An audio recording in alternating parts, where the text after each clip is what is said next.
What's the opening day vibes? What are you feeling coming into this season? A couple days out from the season. Feel good. I'm just ready to get it going. I think I'd said it before, but opening day is symbolic of the work you put in to get to this moment, and know that it's not your final product. You got to continue to grow throughout the season, but it's just one of those days you want to obviously go out and win, and I don't want to say get over with, but just get the thing going and get the season moving on. But vibes are high. Have you settled on a lineup in your mind of what the batting order is going to look like? Yes.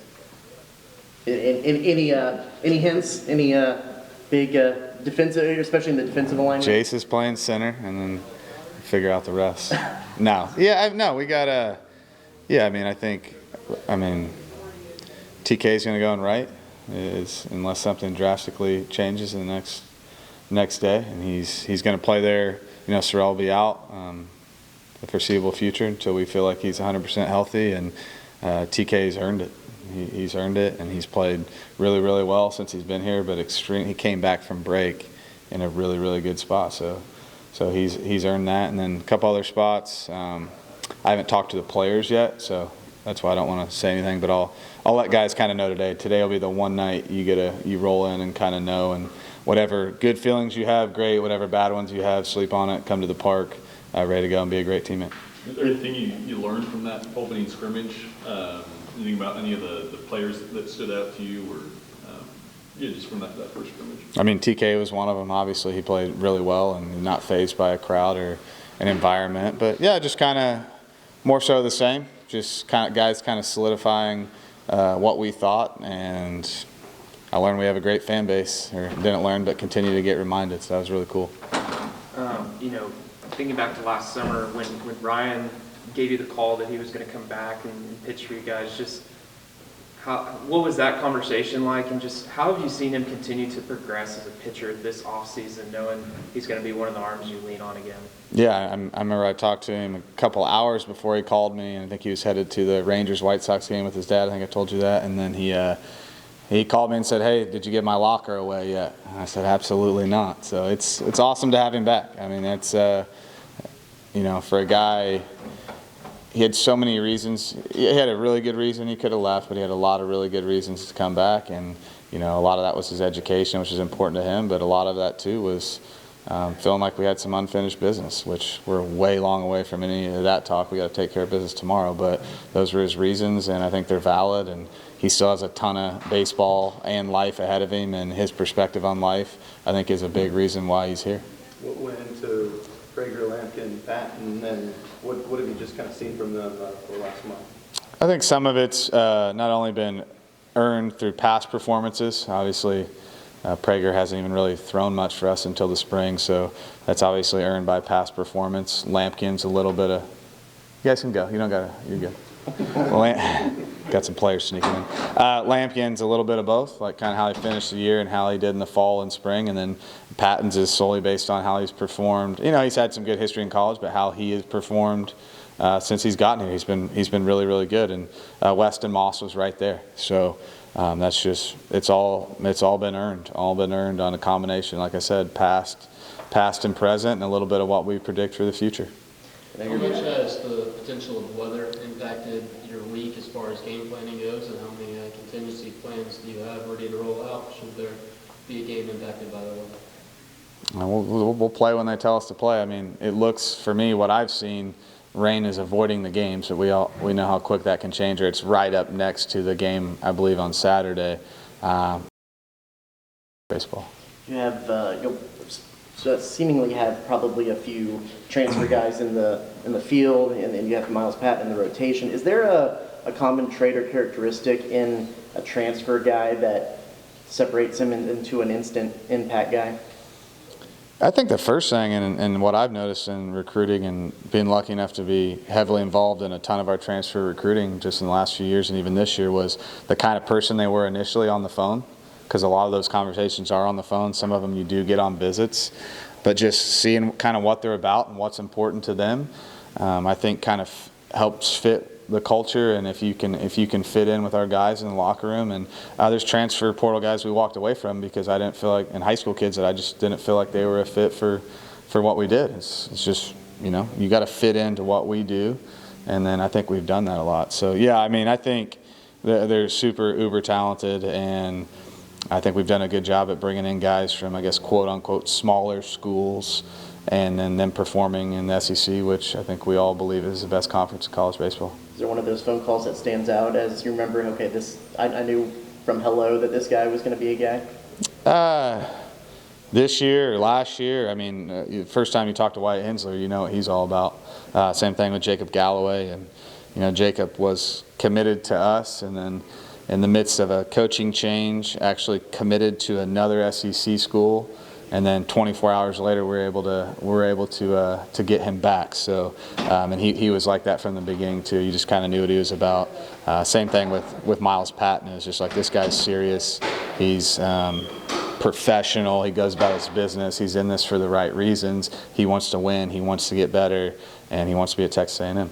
A lot of continuity with your pitching staff, just so many guys returning. How have you seen Coach Kelly come in and build relationships with them in the offseason? I think it started from the first day, and I think him not trying to overdo it and having a ton of feel, and him just being a baseball guy in general. It's just what he's always done, and what I knew he would do, mix that in with his knowledge, not only from a pitching standpoint, but you know, there's a day I saw him helping a guy out with bunting just because he just knows the game. So he's just obviously, in my opinion, I think he's the best pitching coach, but he's a really good pitching coach. He's really highly regarded, but as a person, people really respect him. And if you spent 5 minutes in a room with him, you'd understand why players really take to him. You guys honored Coach Childress's number on the wall. Just you know, when Hutch maybe brought that to you, just kind of, you know, what was kind of the thought process on giving the approval? And did you ever get to interact with Coach Childress even after he left? Yeah, so I think I said this in Richard did an article, but I think I was about a month on the job, or slightly, I don't know. I think he was a month away from the job, from, you know, being let go ultimately, and I was in Georgia recruiting, and he was there watching his son Max play for the Banditos, and he went out of his way to come talk to me about Texas A&M and just wish me luck and gave me advice, which, I mean, what kind of human do you have to be able to do that? Like, that's super cool. And the other thing about him, better known around here as Chief, if you hear his former players talk about him, I'm talking all ages, from Tyler Naquin, how much he loves him, to Alex Wilson. I hope one day my guys talk about me like that. And it's a reminder, I think, to our players. I try to tell them, in 20 years from now, no one's going to care about the big home run you hit. 30 years from now, no one cares that, you know, you threw the late inning save against whoever. It's kind of how do you want to be remembered as a person? And that's one thing I picked up from my boss that I worked for at Arizona State. His message was, how do you want to be remembered? How do you want to be remembered? And how Rob Childress has talked around here about his players and players that played for him. It's top notch, and they love him. So I thought when Hutch brought it up, I was like, there's no one more deserving than him. You had 2 fall games where your coaching staff in total was focused on it.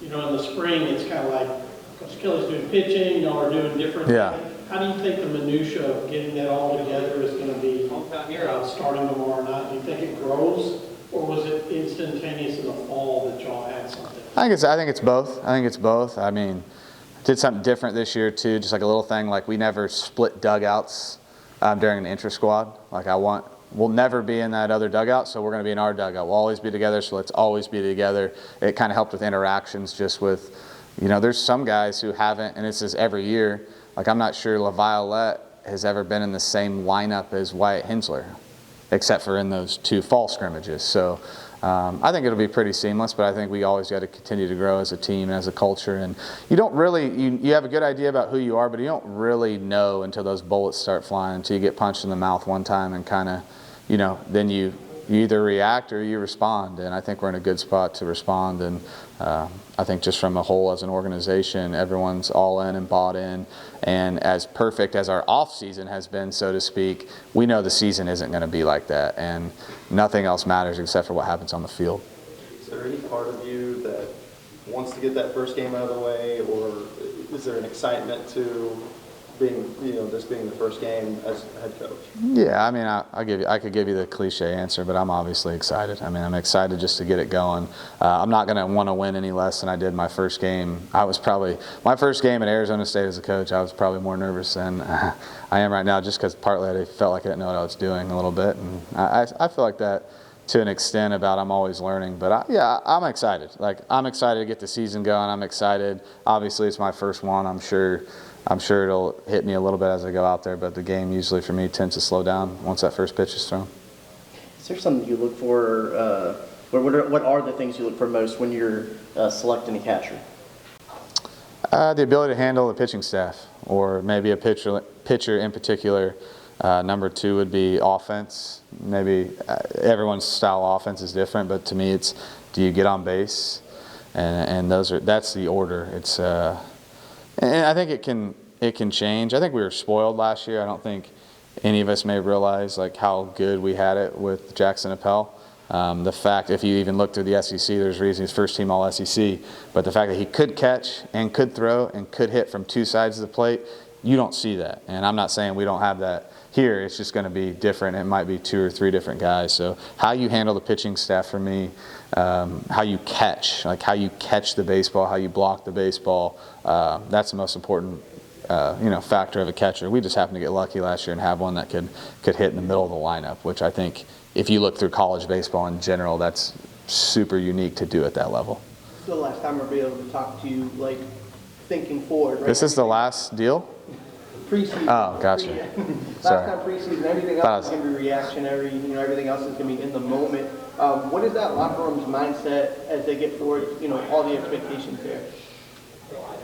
Our mindset is just go play good baseball and understand that the number in front of our name might stay the same all year. It might change, but when you play Texas A&M, everyone wants to beat you. So that doesn't change anything who we are. I mean, I think we're confident in what we do, and we're just going to do what we do. And that's not trying to be cliche, but that really is the message. Like we addressed all that stuff early on, and we've moved forward, and we're embracing the target on our back, not the number in front of us, because the target's going to be there and the number might change. But no matter what, like, people want to beat us, and we equally, we're going to put a target on your back too, is our mindset. Like, it doesn't change who we play, what the opponent is. Like, we're trying to win every single baseball game. However, we got to do it. Elon's a team that normally plays in midweek and pre-conference teams from the East that are ranked.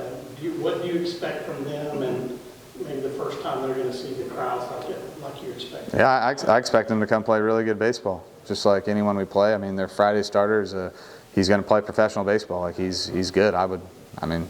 He's a good player. He could pitch in the SEC for sure, along with a multitude of their guys. So yeah, I expect them to play really well. You never know how a crowd's going to affect anyone. That doesn't really. You don't really take that into account to your game plan, but you hope it does.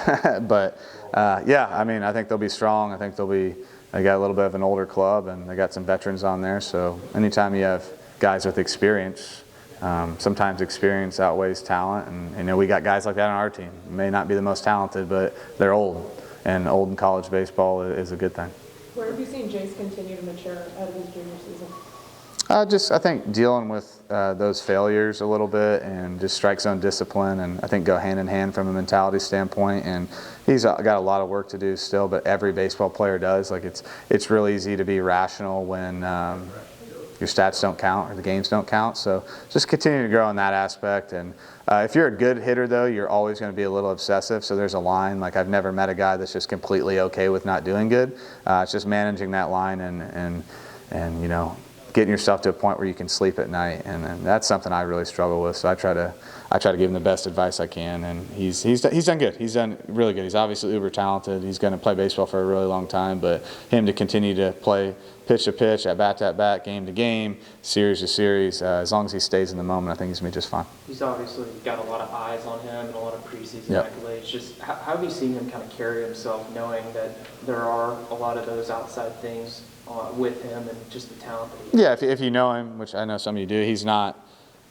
into that. Like, it's not something he looks for. Or, he's been fine. He's been great. Like, I haven't noticed a difference, and I could have told you last year before the season started he was going to be the #1 player coming in this year. So he's always kind of had those expectations, and I think the more it happens, I think the more you get used to it, right? And I think for him, just like everyone else, like, we're just ready to get going, because no one ever won anything in a preseason, and I think we all kind of understand that.